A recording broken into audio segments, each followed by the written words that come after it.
All right, hey everybody. So today I'm top rope belaying. Last time I talked about some basic top rope belay techniques. Today I'm going into more advanced top rope belays. Now that may sound like a little bit of an oxymoron. I mean, after all, it's top rope belay. How hard can it be? But if your climber is really working some hard moves, a top rope is a really nice way to do that, to save wear and tear on the rope and not have a bunch of falls that just are painful. So it's a useful tool. So how can you do that to help how can you belay them to help maximize their chance of success? Well, here's a few tips. So the first, tip is where to stand. You want to be kind of off to the side. So number one, you don't get rock fall. And number two, when the climber's getting close to the very top of the wall, you keep the rope as much as possible out of their way. So they're not fighting both their rope and the belay rope slapping them in the face.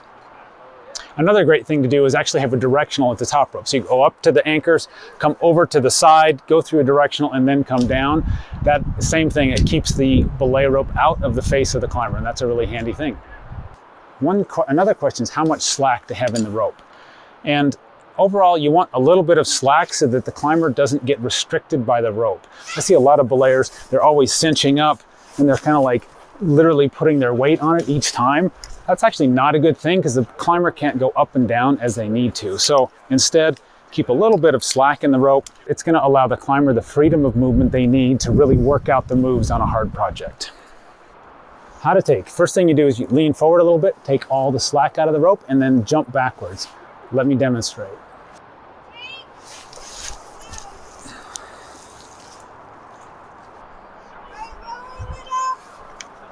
And then how to come out of the belay. I actually like to take all the weight off and then slowly lower the climber back out until they take their weight and start climbing.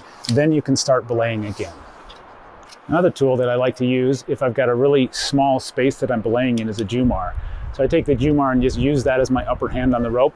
That gives me a lot more positive grip than if I'm just using my glove. And so if I don't have a lot of space to run back to take slack up like that, just use the jumar and you can kind of just jump up and really cinch on the rope without having to move at all and take all the slack out that way. So it's a pretty useful tool.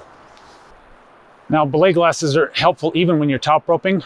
My wife's on an overhanging route right there, so pop these belay glasses on to save me the pain of having to bend my neck up. And of course, these are ISN glasses, so you can adjust them to be completely neutral neck.